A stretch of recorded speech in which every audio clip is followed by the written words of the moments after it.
Good morning to you, dear listener. Welcome to yet another time. It's the start of a new week. My name is OLUTAYO, OGUNADE. The station is 32 FM 94.9, Fenye 94.9. And welcome to the Papers Review for this Monday morning. I am OLUTAYO, OGUNADE once again. DELE ADEYANJU is here, and Chike Ogbogo is also here. Gentlemen, good morning to you. Good morning, Tayo. How are you today? Very well. Good morning, Tayo. Good morning, Ibado. Good morning, Dele. Good morning, Chike. My name is Dele Adeyanju. All right, I have the Guardian newspaper here and the Daily Trust. I have with me the Nigerian Tribune and the Daily Post newspapers. And I have with me here the Punch newspaper and the Nation newspaper this morning. Headlines from the Daily Post newspaper this morning: How 21 Army recruitment applicants died in Jigawa accident. Police. Atiku condemns killings in Plateau. Ngige explains why federal government placed embargo on employment. You will be my father now, Governor Abiodun tells Obasanjo after losing dad. Rukuba attack. Plateau group tackles police over alleged incitive statement. Same-sex marriages, satanic, inhuman, not for Africans. Cleric Owoyemi.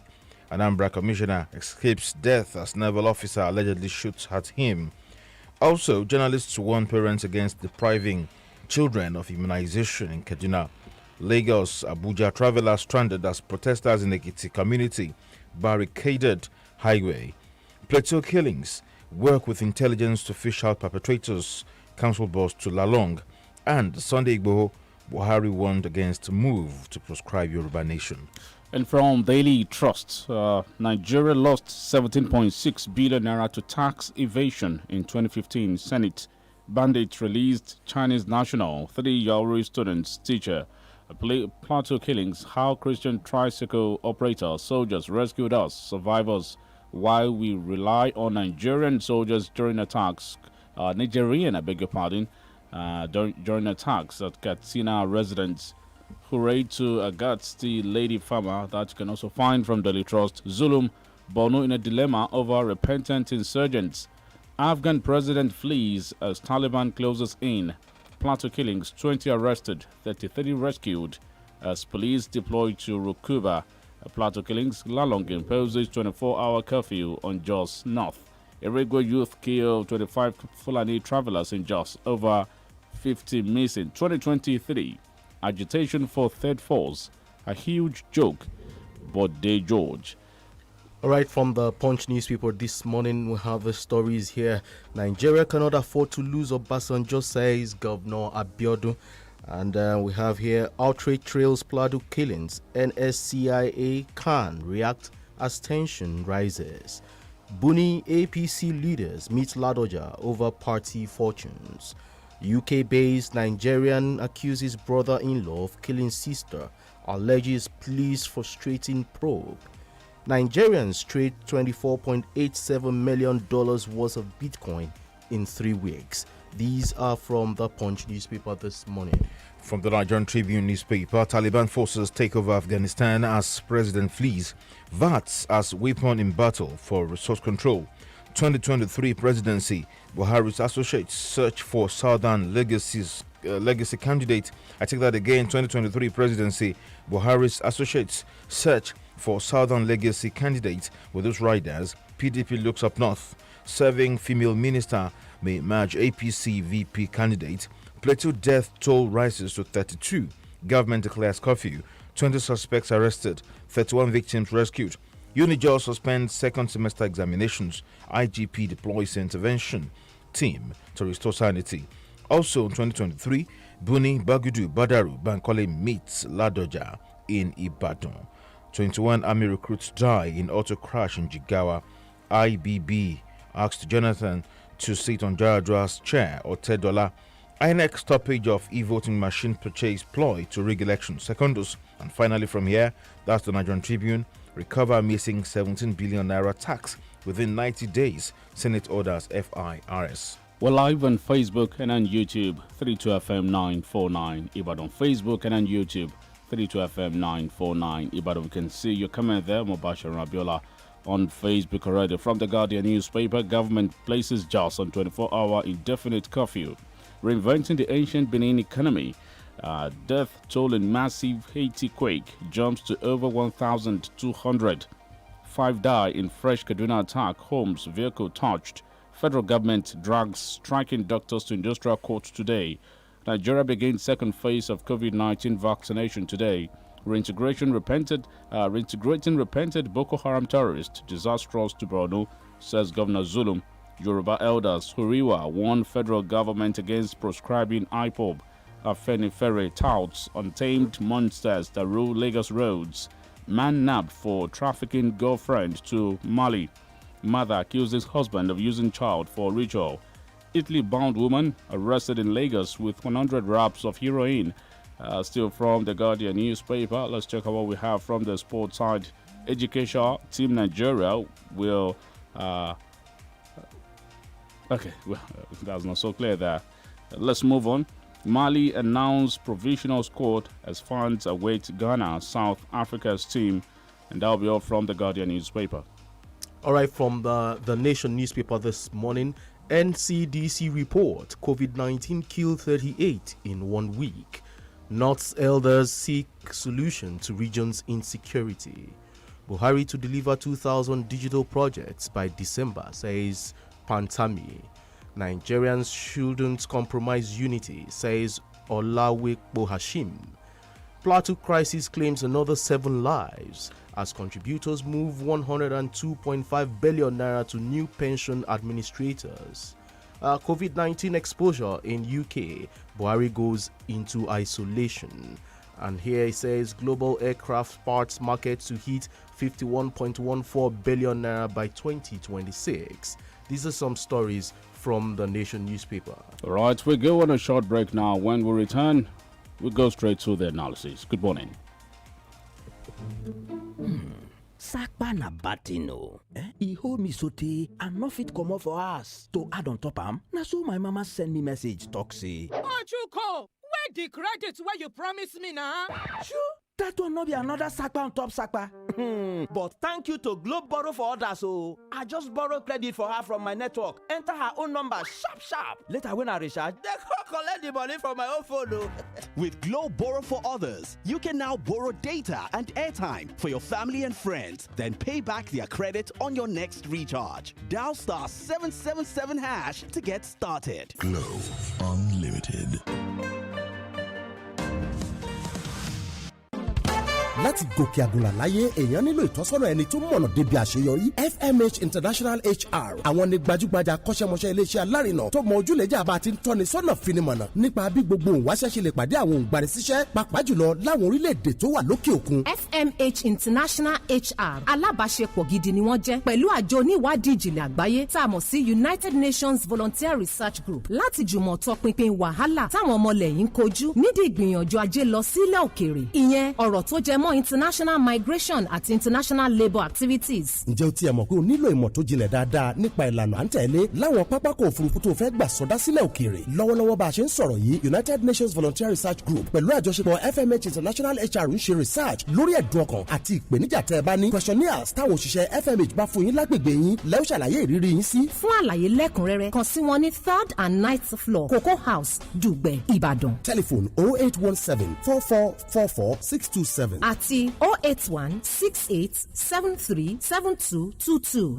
mo jẹ́ abiyamọ tó níṣẹ́ lọ́wọ́ mo sì jẹ́ ìyàwó ilé àti alámòjútó lágbègbè mi. nípa ìdí èyí ọwọ́ mi dí púpọ̀ ìwọ̀nba ní àkókò tí mo ní láti lè máa ṣe àbẹ̀wò lóòrèkóòrè sí ilé ìwòsàn fún gbígba oògùn adènà ìlóyún. oògùn adènà ìlóyún alábẹ́rẹ́ àdálò lẹ́ẹ̀kan ṣoṣo fún mi ní oore ọ̀fẹ́ àti ààbò àìlóyún fóṣù 3. mo lè dára mi gún ní abẹ́rẹ́ yìí pẹ̀lú ìbàlẹ̀ ọkàn. dandan sì kọ́ ní kẹ́nikẹ́ni ó mọ̀ sí. lákọ̀ọ́kọ́ mi ò dára mi lójú pé mo lè ní ìgboyà náà láti gún ara mi lábẹ́rẹ́ ṣùgbọ́n pẹ̀lú ìdánilẹ́kọ̀ọ́ àti ìrànwọ́ mo róye pé ìlànà tí ó rọrùn ni tí kò sì pani lára ni. oògùn adènà ìlóyún gígún ara ẹni lábẹ́rẹ́ ti fún mi ní agbára láti pinnu ìgbà tí mo tún lè lóyún bí mo bá fẹ́. ó sì fún mi ní òmìnira nínú àsìkò tó péye láti dá irú obìnrin tí mo jẹ́ àti ohun tí mo bá fẹ́ láti dà. ǹjẹ́ òun fẹ́ láti ṣàmúlò onírúurú ọ̀nà tí o lè gbà fi dènà ìlóyún kí o sì túbọ̀ ṣe ìwádìí sí i lórí bí a ṣe lè dá ara ẹni fún ní abẹ́rẹ́? pè wá lónìí pẹ̀lú pípe nọ́mbà 321 tàbí kí o kàn sí wa lójú òpó ayélujára wa discoveryourpower.org. ìkéde yìí ń wá pẹ̀lú àtìlẹ́yìn ẹ̀ka tó mójútó ìdàgbàsókè ètò ìlera lábẹ́ àjọ elétò ìlera ìjọba àpapọ̀.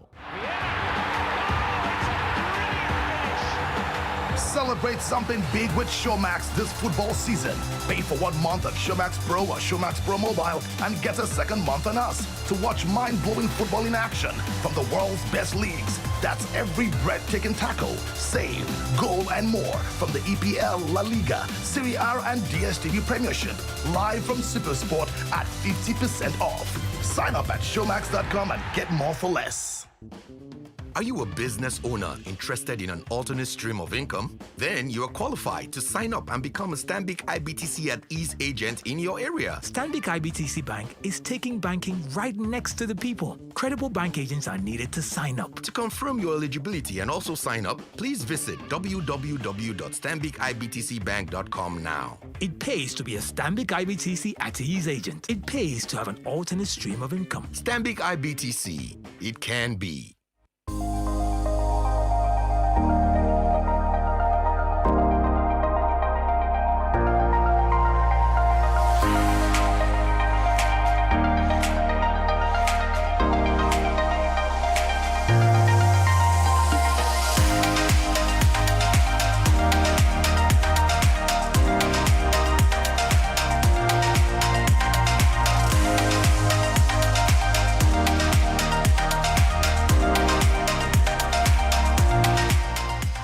Welcome back, 32 FM 94.9. Beautiful Monday morning to you. If you just joined the dial, it's 94.9. The station is 32 FM 94.9. Break it on newspaper review. I am OLUTAYO OGUNADE. My name is DELE ADEYANJU. Thank you for joining us. And I am Chike Ubogu. Thank you for being there. Yes, on the front page of the Nigerian Tribune, we have a big story there, and it's trending at the moment. And it's about the Plateau massacre. Plateau death toll rises to 32. Government declares curfew. We have Dr. OLUTAYO on phone with us this morning. Dr. Ajadokun, good morning. Well, top of the day to you. And how are you today? Well, it's a pleasure to be here again. I'm fine, thank you. All right. So, did you follow up the story on the Plateau killing? Yes. In fact, it's trending. It's one of the things I was able to pick up. But you see, there's just something I want to say. There might be some people feeling that, some people got their just desserts. I want to say is, you see, the ultimate weakness of violence is that it's a descending spiral, begetting the very thing that it seeks to destroy. Instead of diminishing evil, it multiplies it. So this violence is not going to get us anywhere. Of course, it was a response, wasn't it? It's a response to so much violence that some people feel that either the Fulanese have been visiting upon them. And it was more of a reprisal. Because if you look at what's been going on the plateau in communities there, they've been under attack for a long time. And I think people took the opportunity to say, well, we are going to have our reprisal, we are going to have our pound of flesh. But unfortunately, it doesn't end there, But also what it exposes is the impotency of the Nigerian security apparatus, of the security forces. They can't protect either the Muslims or the Christians or the Fulanese or, in fact, any other tribe. And I think it's a depressing situation. But what must not happen is for reprisals to go on and on, because it consumes those that, in fact, visited upon each other. So it's a sad day. And but what is also remarkable is that the quick response that has come from the authorities. Some would note that in other instances, the response has been muted, but this response has been robust, and they've been appear to be on top of their game. Dr. Ajadokun, is dialogue a solution to this issue, or another wave of strong language from the federal government, if the federal government is going to act at all? Well, I think some people have suggested that we need to have a real proper Truth and Reconciliation Commission of some sort, where the practitioners of violence and the victims, have a space where they can actually engage. Because the talk by the federal government is always scripted. It's almost formulaic. We already know what they want to say. They will condemn it. And they will say they would fish them out, but nobody's ever fished out. But it appears that in this instance, some people have been tracked down and possibly arrested. And some will say that if that happens in every occasion of violence, then maybe violence will diminish. But when we have situations when violence go and nobody accounts for it, then of course it brings about impunity. And that's been the problem of managing violence. So of course, beyond the dialogue, we expect concrete proposals from the government. We expect those that visited those violence on one another to be fished out, to be prosecuted, to be apprehended, and for it to be not just when Fulanese have been massacred, but when anybody who has the occasion to fall victim of violence, the same measure of justice must be visited on each and every one of them. All right. It seems the federal government is deliberately, well, I won't want to use the word deliberately here, but if you when you act, in a way, in a manner that it's almost like you're acting deaf to a particular nudging issue. The fundamental question we need to ask is this: why do we have these incessant killings and now a reprisal happening around the country? We've talked about profiling in a particular ethnic group, and all of these things happening in the country. Can we find a sustainable and lasting solution to it? No, we can't. And what we can, first and foremost, even-handedness. That's the first thing. So that violence everywhere, wherever it's found, is not tolerated. We have a problem when violence appears to be tolerated. I use the word appears, I'm being very careful here. And where some people are able to visit it on one another and they get away with it. And I think that is the problem. And you know what I've said about violence? You see, I don't care where it comes from, whether it's from the north or from the south or from the... Hello, Doc. Okay, Dr. Jedo. How can you establish truth by violence? Violence does not establish truth. Yes, violence does not establish truth. What violence does is destructive. And we need the federal government, you understand, to be even to deal with all the practitioners of violence, because it's not going to get us anywhere, from that point of view. So I think a kind of dialogue, where we actually go to the root causes of violence, you understand, we deal with it, and we're able to put in place measures to stop it, from spiraling out of control. The reality of the situation today is that in Nigeria, violence is out of control, and nobody appears to be in control of it. And that's the pathetic situation, and the government needs to wise up to that fact. All right. DELE Kasim on Facebook says this government has lost the grip on security and economy. Let's look at this particular one from Zulum. Governor Babagana Zulum has said the ongoing surrender of Boko Haram fighters has left the state with two extremely difficult situations. Most victims of insurgency in the state are said to be facing a dilemma on whether or not to accept repentant insurgents. Yes, repentance. Before you come up with the idea of repentance, the people concerned have to show remorse. And where there's no evidence that they've shown any remorse and they just want to take advantage of government largesse, it creates a problem. The reason why Truth and Reconciliation Commission succeeded in South Africa, I go back to that, is because at least you could get a measure of repatriation, you could get a measure of remorse. And so repentance wasn't by word. And so people need to be sure that these people have renounced violence completely. And it needs to be demonstrated by their actions. And part of renouncing violence is by becoming an intelligence, the harvesting of intelligence from them. They're able to point towards those that are still engaging actively in terrorism. It's not enough to keep stum and to keep quiet and to say you've repented. You must repatriate. You must, show that you're able in some sort of way to redeem yourself by cooperating with the authorities. And where you don't get that, I'll just say words are cheap. Words are very cheap. All right, Dr. Jadokun, talking about truth and reconciliation, how far do you think we can achieve anything with truth and reconciliation because of the multi-ethnic facets we have in this country? When we have some ethnics or some tribes believing that they should be high-handed, they have the upper hand anywhere in the country. Yes, it's going to be a difficult one, but we have to go through history. We have to go through other countries. Northern Ireland, for instance, had a very intractable problem, but it was through a kind of peace process that they were able to at least come to a kind of stalemate. South Africa's situation too was very pathetic, was horrific, was horrendous, but was through a process that they were able to at least to arrive at some kind of peace deal. And so we don't have any alternative, because I've already said that violence consumes the practitioners. Hello, doctor. we have to educate people and let them realize that only peace and only reconciliation is the way forward for development. Because violence will not bring forward for food on the table. Violence will not bring forth education or industrialization.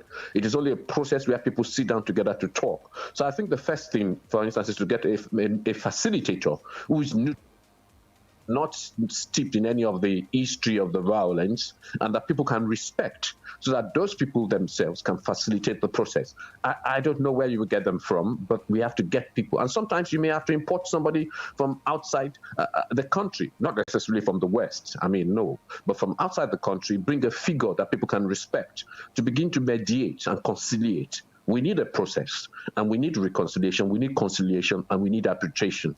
We need it fast, and we need it quick if we are not going to descend into greater violence. All right, Doctor, quickly, before we leave that topic, yes. Aren't you worried, as justice is a volatile area right now, aren't you worried of reprisal attacks following what happened yesterday in Jos? Oh, yes, I am very worried. In fact, I'm concerned.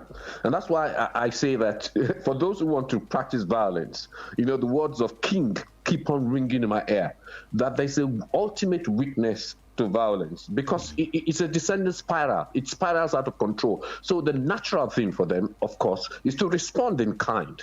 But at the end of the day, the other side also responds, and they respond. And that's why the government must step in forcibly, even if they haven't done before. Now is the time to be as astute. Now is the time to do the right things from that point of view, because it's not going to stop. It becomes a spiral. So, of course, it's my concern, and that's why the government should be very preemptive. They should take the necessary intelligence gathering and find out where the hotspots are. Beyond that, on a long-term basis, they need to address the root cause of violence. All right. From the Guardian newspaper, the Yoruba Council of Elders, YCE, and Coalition of Yoruba Self-Determination Groups yesterday warned the federal government against proscribing the Yoruba Nation agitation groups. However, Umar Gando, the Special Assistant on Media and Public Relations to Attorney General of the Federation and Minister for Justice, Abubakar Malami, had said the federal government will do whatever possible within the context of the law in accordance with the extant provisions of the law to deal with agitation for self-determination. Well, they can deal with it in according to the extant provisions of the law, but they must recognize the African Charter, this is Section 20 of Yoruba, which gives communities, which gives people, which gives tribes the inalienable right to self-determination. Everybody has the right to self-determination, but it has to be within the context of the Constitution and the context of the African Charter. So there's no problem with self-determination. The problem that many of us face is when self-determination becomes very violent, or when the federal government is determined to clamp down on the people's right to self-determination. Nigeria has signed up to the African Charter, and it was President Shehu Shagari under his administration that it was domesticated into Nigerian law. Some would argue, but doesn't it conflict with Nigerian constitution? I don't believe that it does. But I also believe that the Nigerian constitution, of course, is supreme. But there's nothing nowhere in the Nigerian constitution which says you cannot have self-determination. And I'm distinguishing that from succession. So I don't think criminalizing self-determination is the way forward. If there are people that are involved in criminal activities, then of course you prosecute them. But to decide, to proscribe entire organization or entire race because self-determination is getting support from a significant majority of the people, a significant portion of the people, is not the right way to go. They did it with IPOB, it's not really succeeded. Some might argue that IPOB really have been up to some very, very dodgy activities. But I would say that prescription has not always been the way forward. There are other ways in which the government can handle this, and you need to bring them to the table, you need to talk to them, negotiate, have a... Hello, Doctor. Demands can be accommodated. It's only their demands can be accommodated. I don't know why communication is so difficult, in this present time in Nigeria. Yeah. Finding it difficult to, come around the table to have proper conversation on way forward. I don't know why it's so difficult in this country at the moment. Well, the government must bear the major share of responsibility for the difficulty, because the government's job is to facilitate communication, to facilitate the development of peace, because it says in the Constitution that the number one responsibility of government shall be the security and welfare of the people. So if the government takes the lead, then others are able to follow. But when people perceive the government as a partisan, then peace and dialogue becomes futile. Dr. Yedokun, talking about partisanship and an issue I raised earlier about our ethnicity in this country and why some tribes believe that they should be high-handed and they are superior to some other tribes. Human Rights Writers Association of Nigeria has said that since the federal government has failed to declare as terrorist groups Miyetti Allah Cattle Breeders Association of Nigeria and armed Fulani militia, then Malami does not have the right to even warn or even talk about proscribing Yoruba Nation separatist group led by Professor Banji Akintoye, and said Sunday Igboho would amount. He said that doing that is amounting to killing the housefly with a sledgehammer. Well, I don't know whether it's a housefly or whether it's a sledgehammer, but what I do know is that there's a perceived unequal treatment when it comes to dealing with the crises, the violence, the agitations, and some of the terrorist activities that we have in this country. And if you have a government that appears, and I use the word very carefully, appears to ignore violence from some side, violent agitation or threats of violence, and then when it comes from other sides, people you clamp them on them with alacrity, then of course, what is it going to establish? It's going to establish impunity. One side is going to think they have the upper hand because they appear to be in power. And what also would happen is that when the other side gets into power, they will do the same. And so this government has a responsibility to be even-handed. President Muhammad Buhari is president not just of those that agree with him, is president of everybody. Malami is not the attorney general of a particular tribe, is the Attorney General of the Yorubas, of the Igbos, of the Fulanis, of the Kanuris, and of the Ijaws. Is the Attorney General of everybody. And he must demonstrate that by his utterances, he must demonstrate that by his interpretation of the law, and he must demonstrate that by holding the way he holds the office of the Attorney General of the Federation. When we return from this commercial break, we'll talk about some politicians that visited your state over the weekend. We'll also talk about we'll talk about Haiti. We'll talk about Afghan president who had fled his own place. We're back in a bit. Please stay tuned. With star 966 hash easy banking, you can open a Zenith Bank account, purchase airtime and data, make transfers to any bank in Nigeria, pay bills and make POS payments, create a wallet account, and perform other self-service options like PIN and password reset and temporary blockage of your account. Star 966 hash is fast, easy, and convenient. And more importantly, it can be used on any phone type as it requires no data. Dial star 966 hash to get started now. Zenith Bank, in your best interest. Let your kids' imaginations run wild as they blast off into a whole new world of awesome edutainment on DSTV. There's a huge selection of shows to choose from, like Miraculous Tales of Ladybug and Cat Noir on Disney Channel. She's so amazing. A Week to Beat the World on Da Vinci. I've never seen a sport like it. Grizzy and the Lemmings on Boomerang. And Nick Music on Nicktunes. Can I get a drum roll, please? It's your moment to get and stay connected to the wonderful world of DSTV.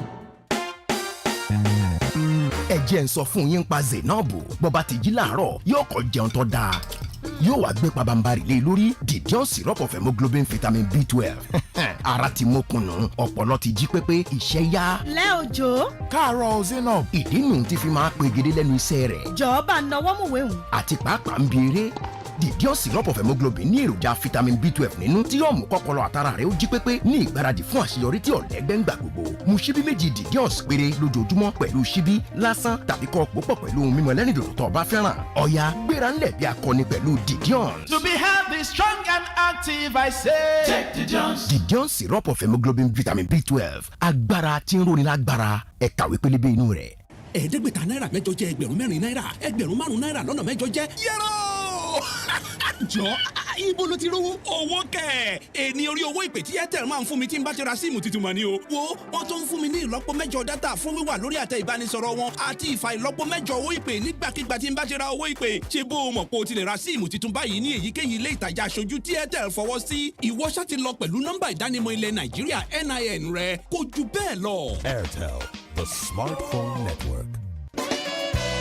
bọ́nà kan ò ṣe wọjà nígbà aṣẹ́ kan ò ṣe tó jẹ mọ́ lásìkò tá a wà yìí láti wá tètè gúnlẹ̀ sébùté ògo la fi ní ká fọwọ́ wà fàjẹ̀wà pẹ̀lú multilevel marketing cooperative investment credit society limited ẹgbẹ́ alájẹsẹ́kù tí bá ní ìpìlẹ̀ ọ̀la ká lè bá tètè roko délé ajé lójú ọjọ́ pẹ̀lú kátàkárà lórí àwọn kò ṣeé má ní ojoojúmọ́ bíi herbal food supplements àti bẹ́ẹ̀ bẹ́ẹ̀ lọ a jẹ́ pé gbogbo ẹni tó bá darapọ̀ mọ́ ẹgbẹ́ alájẹsẹ́kù multilevel marketing ni ó jàǹfààní ètò ẹ̀yáwó ọlọ́kan òjọ̀kan láti dáṣẹ́ tara wọn lẹ̀ bákan náà ni gbogbo ẹni tó bá darapọ̀ mọ́ wa pẹ̀lú owó wọn ni ó máa gba èrè gọbọi lóṣooṣù èyí kì í ṣe sogún dogójì o fún àlàyé lẹ́kùnrẹ́rẹ́ ẹ kàn sí multilevel marketing cooperative investment credit society limited lónìí ní health concern building lẹ́bàá MRS filling station nítòsí Bishop Phillips Academy Iwo Road Ìbàdàn tàbí lọ́fíìsì wa tó wà ní Stanbic Bank building Niger West area Challenge Ìbàdàn ẹ̀rọ ìbánisọ̀rọ̀ 090504816 090504816 pẹ̀lú multilevel marketing cooperative investment credit society limited wàá roko délé ajé.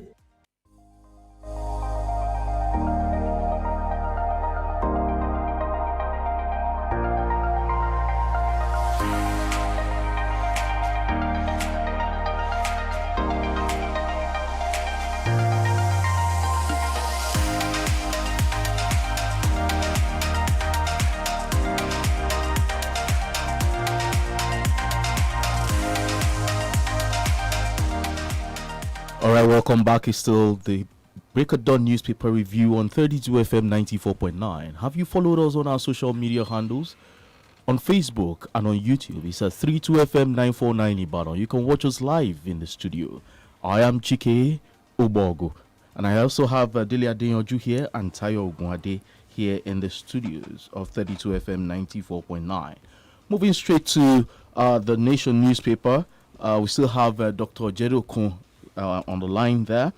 Buni leads APC governors to woo Ladoja in Ibadan. 3 All Progressives Congress governors yesterday visited Ibadan, the Oyo State capital, to woo into the ruling party, woo into the ruling People's Democratic Party chieftain and former governor Rashidi Ladoja, led by the National Caretaker Committee chairman, Governor Maimala Buni of Yobe State. The governors also visited a leader of the Yoruba Council of Elders, Dr. Kunle Olajide, the Are Muslimi of Yoruba land, Alhaji Daud Akinola. With Buni were Kebbi State Governor Atiku Bagudu, Jigawa State Governor Abubakar Badaru, and former Speaker of the House of Representatives, Dimeji Bankole, who recently defected to the APC. They were also joined at Ladoja's Ondo Street, Bodija, Ibadan residence by Senator Fatai Buhari, representing Oyo North, and an APC chieftain, Sharafuddin Ali. They held a 1-hour meeting before departing for Akure, the Ondo State capital. It was learnt. A source said the APC leaders discussed the prospects of defection by Ladoja. The source said the governor spoke about how Nigeria would get better through good leadership that will foster unity and good governance. Right. And the headline there, Buni leads APC governors to woo Ladoja in Ibadan. Doctor, do you see any movement anytime soon? And just before Doctor reacts, Chike, I feel I want to ask: is it strategic having the capital B's, the Buning, the Badaru, the Bankoles, and all of them? Well, it's a coincidence, you know. The B's, the 3 governors, the B's. Oh, and the speaker too. The Bankole. Yeah. The B is coming to see the R, the big R. Yes. Let's just be very clear that Ladoja is a monumental and a significant figure in terms of Oyo State politics. He's been a previous governor, so of course he has some sway. But let's give credit to the APC stalwarts. First and foremost, they have not rested on their oars. They're going from place to place. They're going from city to city, from governor to governor, trying to stimulate them or simulate them, whatever the word is, to get them to the camp. And what do you find from the PDP side? The PDP side tends to be quiet, you understand? They also are in a sort of disarray. APC is not so much that united, but at least they're on the offensive. And I think why the APC is making some success is that they're making use of their old network. You have to realize that many of these APC members, many of them were in PDP before. You understand, and so on and so forth. And so what they are doing is they are working on personal relationship, interpersonal relationships that they had in the past, historic relationships, and that's what they are trying to harness. That's what they are trying to develop. So I think with the kind of treatment that they're giving to somebody like Ladoja, it takes very few people not to be flattered and not to get their heads swollen. Particularly in Oyo State, you discover that the kind of alliance that brought in the current governor has not been watered and has not been lubricated. Some would argue that anyway, that would be the position. So, of course, the APC is seeing an opportunity there and they want to exploit it. And they're not just coming with one big gun, they're coming with many big guns. So who knows? Politics in Nigeria is not about ideology, it's about positioning and about acquisition of political power. So it is likely that there might be some movement. Who knows? From that point of view. But is it going to change? Is it going to alter the political map in Oyo State? I'm not so certain. Would I not be going against, his perceived, political son here in the person of the governor? If he ventures or defects to the APC, does that also mean, we heard some time ago, there was a rumor that the governor is likely to, cross carpet to the APC? Are there some undercurrents that may lead to that? Yes, we've heard that, but the difficulty that the governor faces is that he's surrounded, you understand, by, I'm not going to use wolves, but surrounded by APC, all the states basically in the southwest are APC states, except his state. So sometimes he may get a bit lonely politically. But I think it's very unlikely because what usually happens is that people prefer, you understand, to be unique and to be separate because it gives them a greater chance as far as the politics of PDP is concerned, to be a kingmaker of some sort or to have its say. I don't think it's likely that he's going to get to the governor. Even with Ladoja, I think it's going to, they have to offer Ladoja something. And what can they offer Ladoja? Governorship of Oyo State? I don't think so. So I don't think this is going anywhere. I think they have to try. The APC has to try because the APC has to deflect from the problems that they have. What is quite clear is that the APC as a government, in the federal, haven't succeeded at all. They're a failing government and they have to deflect from that. And they have been very clever and very wise in deflecting by getting a number of DKMPs. Some will say many of the DKMPs are quite hungry. I'm not sure Ladoja is that hungry. You love him or hate him. You want to, really commend the leadership of Buni. The magic is doing in APC. Absolutely. Kind of. Absolutely. And that's what we are saying, that they are on the offensive and he is quite clever in the way he's going about it. Whereas the PDP, you understand, are self-consumed, you understand, unable to function as an opposition and are self-defeating. Doctor, okay, quickly, let me ask you this. Aren't you worried that most of our politicians, some of them are bereft of ideologies? For example, you're talking about a Senator Rashid Ladoja who has just been visited by some APC stalwarts. Do you think he will leave his ideology as a conservative trying to move to the Progressive Party? No, but this is news to me that Ladoja has got some particular ideology. Why did Ladoja leave? Was it the PDP to form the Accord Party? Why did he leave? Was it not about political positioning? Was it not about power grab? Was it not about being relevant? So I'm not even sure that there's any Ladoja is a purist or he has any real form of ideology. I think the days when ideology were clear-cut has been removed. Part of it is not just Nigerian politics, but part of it is that out there, the socialism and the capitalism, there's no clear-cut division anymore. So I don't think ideology is what's going to prevent Ladoja from going on. I think it's going to be his personal integrity. I think it's going to be his affinity to the current governor. And I think it's going to be his relevance in Oyo State. That's what's going to determine whether he leaves or not.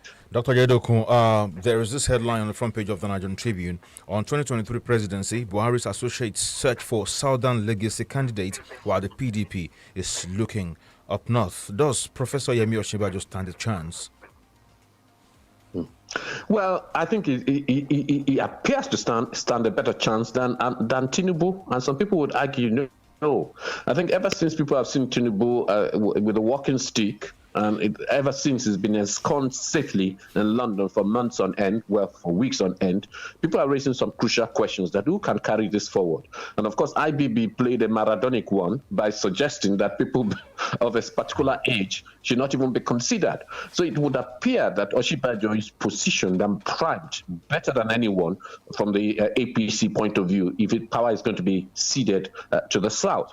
As far as the PDP is concerned, they keep on flogging, some will suggest, a tired horse. You understand? Somebody that has contested so many times, 4 times. But he has a precedent, doesn't he? He can point to Buhari. Buhari went 4 times, and on the 4th time he won. So I think PDP really has to really look at their strategy. If they want to actually win the next presidential election, they would have to also match what the APC is doing. You understand? South for South, North for North. So I think the APC has been very clever because by going south, they might be able to assuage either the southeast or the southwest and be able to steal the match from the PDP. Right. Some associates of Tinubu are also angry that who released the pictures of Tinubu standing with the aid of a walking stick. that has done a lot of disservice to, the health status of Tinubu and of course you also alluded to it now by saying Tinubu may not be the best fit for President come 2023. And, who did that actually? I mean, that does not mean he's not really fit health-wise. Yeah. Oh, well, it was the pictures were released by I'm not going to mention the name, but it was on the presidency. There's no doubt about that. I mean, it was released. But I think it was a PR disaster. People were speculating that the guy was walking wounded or that he possibly had passed on. Thankfully, he hasn't passed on. But next, you now reveal pictures of him, you understand, with a walking stick. Some people even suggested that the way he placed his hands when Governor Sanwo-Olu visited him would also suggest that there was something wrong with him. And so he's only giving credence to the rumor mongers and to his ill wishers. You understand that something untoward must have happened to him. And in any case, if Tinubu was ill and hearty, what's he been doing in England, during the summer months? What's he been doing there for all this time? Why is he not back in Nigeria? So those are fundamental questions. So some mischief is being played. And of course, Tinubu, being a master tactician, will have to find ways to address this mischief and to robustly demonstrate that he's not a walking wounded, or he's not physically weak, and that he's robust in robust health, and that he is actually, as claimed, one of the spry men in his 60s, as opposed to the rumors that he may not even be in his 60s. All right, Dr. Jadokun, stay with us. We bring you. We're going on a break right now. When we come back, we'll talk about the Afghanistan situation and we open the phone lines. Uncle Dentist, wetin be cavities and how Colgate take dey protect my teeth from cavities? Shey dey use comfort? No dear, na hole for teeth dey cause most tooth pain wey be cavity. But if you use Colgate Maximum Cavity Protection take brush every day, the confirmed formula go help keep natural calcium inside our teeth wey go protect them from tooth decay. Time don reach to upgrade to the world's most chosen toothpaste, Colgate, because Colgate locks calcium in. Now, the Nigerian Dental Association, they recommend Colgate. Babe, that girl must be using something. Hey, Berry, what kind of something? You to see how she's always smiling, displaying her 32. You're cuckoo right. I know her secrets. I know what she's using. She uses it twice a day. Tell me her secret. I'll give you a hint. ABZ. ABZ? Yes, ABZ is the secret. Close-Up contains antibacterial zinc, ABZ, which gives you 3 times more freshness and 3 times more protection. Better than your regular toothpaste. Now you know the ABZ secret. The new Close-Up is her secret. Everybody must hear. You can't keep a secret. New Close-Up with antibacterial zinc. Triple the freshness, triple the protection.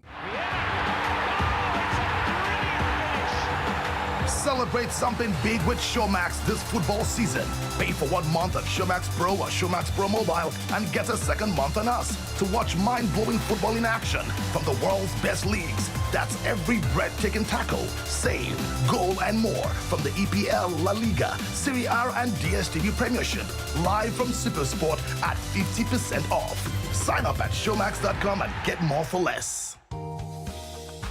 Many people just wonder how my toilet does to stay clean. How my toilet know to get germs.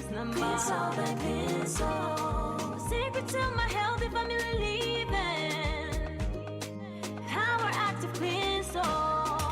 toilet cleaner. No matter the day, make it just no say. Cleansol, yeah, Cleansol. Kills 99.9. Cleansol toilet cleaner. Small change, big difference for a healthy family. ẹ ti dúró pẹ́ láti darapọ̀ mọ́ MTN àmọ́ báyìí ilẹ̀kùn ti wà ní ṣíṣí sílẹ̀ gbalasa láti darapọ̀ mọ́ MTN ẹbí yẹ lóòótọ́ débikíbi pẹ̀lú ètò dátà tó fi ní lọ́kàn balẹ̀ jù ní Nàìjíríà ṣáà ti wọ èyíkéyìí nínú àwọn ibùsọ̀ MTN tá a yàn jákèjádò ra SIM MTN tuntun kó o sì jẹun sókè pẹ̀lú owó ìpè àgbọ́játọ́ àti àfikún dátà nígbàkúùgbà tó o bá ra dátà lórí ìpè yẹ lò torí náà yára ṣẹ̀ṣà kó o lọ gba SIM tiẹ̀ lónìí lọ sí mtnonline.com/sim láti mọ ìsọ̀ tó súnmọ́ jù tó ń ta SIM wa. Everywhere you go, MTN.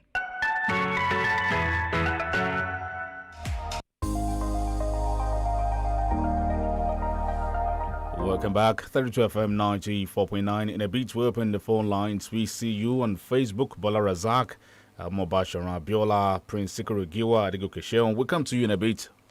Chike has the story here. All right, from the Punch newspaper, this headline alone, Taliban says Afghan war over as president flees palace. The Talibanis have taken over the presidential palace in Afghanistan. Doctor, quickly, what is the implication of this to the Americans? Because it's been a source of concern. Biden has been shaded for the past 6-7 hours now. He's been shaded. What's the implication of the Taliban taking over the Afghan presidential palace? I think it's been an unmitigated disaster for the United States. I think strategically it's quite unfortunate because what they've done has happened. They've lost an ally. The space now is going to be occupied by unfriendlies, which means, you know, the reason why the Americans went in the first place was because Al-Qaeda had teamed up with the Taliban and had made that place a living nightmare for the West and for their allies. And what we have now is a whole swathe of a country which is going to be open possibly to the Al-Qaeda and unfriendlies to the America. But I think immediately the Americans have to cope with the evacuation of his embassy and those people that were supportive of his regime. So I think strategically also, what it also says is that the Americans, after a period of time, it may take a long time, but you can wear down their resolve. That there's no point, you know, relying on the support of the Americans, because when the tough gets going, the Americans will abandon, will flee, and they will leave you to your own devices. And that's precisely what has happened in Afghanistan. I think Biden has made a strategic error. I think many of us were surprised, were shocked when he took the decision to follow through what Trump had suggested. It was a bad piece. It was badly negotiated, and America will pay a huge strategic price for this. All right, but Biden said an endless American presence in the middle of another country's civil conflict was not acceptable to him. That was what Biden said on Saturday. Yeah. Yes, and fair enough. But the way you extricate yourself and the way you live yourself, they have to have learned from Vietnam. They should have done it in a better way. They should have done it in a way which safeguarded American interests. Do you know the amount of military hardware, the amount of weaponry that have been left in the hands of the Taliban? And do you know where these weaponries are going to end up? Probably, I'm sorry to say, but they're going to come to somewhere where we're familiar with, because there's so many of them. They could have secured those things. It could have been better stage managed. We are not suggesting America should be there forever and ever. After all, it's not their country. But there are ways they could have done it, and they could have done it better. All right, 070550949, 08097,949. You can join the discussion this morning. What are your thoughts with the headlines? Hello, good morning. Hello, good morning. Hello, good morning. Good morning. Yeah, my name is Adeshu Yamola from UI. I want to comment on the plan to prescribe agitation, especially that is done to the court. What I want to say is that let's continue to endure this time. It's not up to 2 years again. You know, I believe in one Nigeria, but I want to caution voters, especially even journalists. You can sensitize voters this time around. If you want to vote in the next election, it could be any region in this country, but let's analyze. Let's try to define who is this person, so that Adua was the president of the country forgotten. That's for the best of today. Right, thank you. 009 7000 949 0705 5000 949. Londona Sadiq, good morning. We see your commentary. You said, why are we having difficulty in communication sector? Well, not communication sector. Please, I've said it on this platform. Okay. Welcome back to that. Prince Giwa says, good morning. Proscribing some ethnic groups in Nigeria and exonerating a part show PMB is the president of a particular group and the Attorney General of the Federation, Mr. Malami. Prince Giwa. Hello, good morning. Hello, good morning. Good morning. Alaja Salam from Coca-Cola. Hello? Go ahead. Go on. Yeah, the way, I think we've been saying this for so long. The way the federal government is treating the Nigerian state, the ethnic group in Nigeria shows their ethnocentric nature of government. Because this could even make people to agitate the more for secession. When you are not having sense of belonging in a country you try to call your own, then if you are not happy somewhere, then you go elsewhere. So I think the reason why this civil war came about has not been resolved. Thank you, Alaji. I think Plateau State government should stop playing politics with people's lives. The governor should rise to the occasion by putting all security apparatus to use, and intelligent gathering will also be useful. Adego Keshe will go that. What baffles me most is, can arrest of suspect restore the lost lives, or the loss to the family of victims? Federal government should find a lasting solution to the incessant killings. Good morning, Kazim Master Adeolu. Hello. Hello, good morning. Good morning. This is Bayo. Are you ready, Bayo? Go ahead, Bayo. Hello. Bayo, we can hear you loud and clear. Oh, sorry. Okay. Quick. Thank you. Quick one. Yeah, I want to talk about this of Boni, visiting manager. Is it what you are saying? See, like I always say, people are wise now. Bayo, the era of me, okay, I have one Baba over there. No. I have to put my conscience and I will look at the accident of each candidate. Not the other of that one has gone. If they lighted and come and visit me again, I don't know. Is that what the accident will do? They shouldn't be needful. Make country, make everything here. The economy, should be okay. They will not vote for them. Not for them going up and down. Thank you. All right, thank you for calling the radio station. Hello, good morning. Okay, good morning, 32 FM on the issue of killing in Jos. Honestly, the killing is getting too much, and I think the federal government needs to wake up concerning insecurity in Nigeria. Hello, good morning. Hello, good morning. Good morning.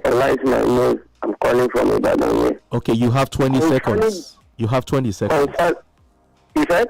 You have 20 seconds. Make your submission. Concerning the issue of Bruno coming to Ladoja, to me, it's not about going from one place to another. We know what is happening in Nigeria now.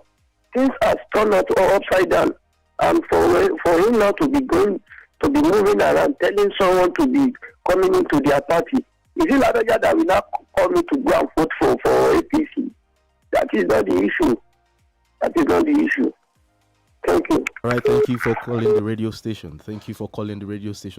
07055500949 and 080977949. And then quickly, there's this story here breaking this morning. A federal lawmaker representing Akure South and North constituency, Adedayo Omolafe, is dead. That's some breaking news this morning. Hello, good morning. Hello, good morning. Your name and where you're calling from? All right, 20 seconds. I just want to say that whenever we insult our politicians, we also know that we are the first people who need to be insulted, and we are the problem. And that we vote as we are the one that voted for all leaders. So when we insult them anyhow, we should know the fact that we are taking our best. All right, thank you for calling the radio station. And there's this story here. Taliban have won. Afghan president says he fled country to avoid bloodshed. That's his reason for fleeing That's coming from the Afghan president there. All right, which was part of their initial demand anyway. I mean, the Taliban here. Let's see. Let's take some calls. Yeah, 009 7000 949 0705 5949. Hello. Hello, good morning. Good morning. Hello, good morning, Chicken. Good morning, Dr. Bedokun. This is Dr. Mark. Can you hear me? We can loud and clear. Okay, as far as I'm concerned, I don't think the solution to Nigeria's problem is going to any election. Honestly speaking, the election, for example, is very expensive in this country. It got so much money. In a country that things are so tough now, everything is expensive. We should be thinking of how to revive the economy of this nation. Let us change this system of government. I want us to go back to regional system. But that is what I want all our leaders to be talking about. How to make Nigeria work again. This country is going down. We are not producing anything. All right, Dr. Jedekun, are you still there? Yes, I'm here. Let's get your final word this morning before we go. I think one of the contributors made a very tangential point. The point is that the country is in the throes of so much violence. People are being killed. Insecurity, you understand, is absent. And the priority of APC seems to be political power and political power alone. I think it speaks to the character of those that are within the APC. And I hope that they will redress their steps and address the security issues that we face today. All right, from Owuru Emmanuel on Facebook, the killing in Jos is such a pathetic one. The entire Jos metropolis is now under 24 hours curfew. This has affected the ongoing semester exam at Uni Jos, while our leaders play politics and tribal game with such an issue. We go that. We have to leave the studio now. My name is OLUTAYO OGUNADE. Thank you, dear listener, for being part of today's paper review. To be back tomorrow morning, same time, 6 to 7 a.m. My name is Dele Adeyanju. Thank you so much. Enjoy your day. My name is Chike Ubogo. Have a very positive week ahead.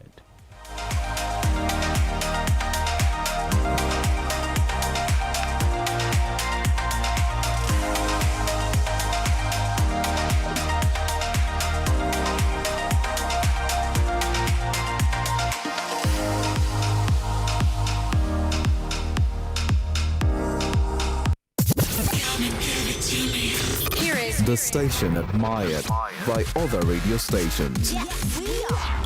32 FM 94.9. Show me your 32. Ah! God bless you. Oh God, Olúwa kó máa bá ẹ gbé. Pẹ̀lẹ́ o. Wọ́n lè kó bá wa ṣe sìnjà rẹ̀ wọ́n dá. Sá mo wá gba búrẹ́dì mi. Wá gba búrẹ́dì. Mọ́mì mi ní kí n wá gba búrẹ́dì mi. Bread. Bẹ́ẹ̀ ni sá. Ìyá ẹ̀ ni kò wá gba búrẹ́dì. Ibi náà wọ́n júwe fún mi pé kí n ti wá gba búrẹ́dì. Bó ṣe sọ fún mi náà nìyẹn tó yà mí lẹ́nu. Ta ni ìyá ẹ̀ tó ní kó wá gba búrẹ́dì mi? Ìyá ẹ̀ wo ló rán kó wá gba búrẹ́dì níbí? Ibi jọ búrẹ́kì lójú yín ni. Láńsílẹ̀. Ta ni ìyá ẹ̀? Láńsílẹ̀. Má. Kí ló dé tó wá pẹ́?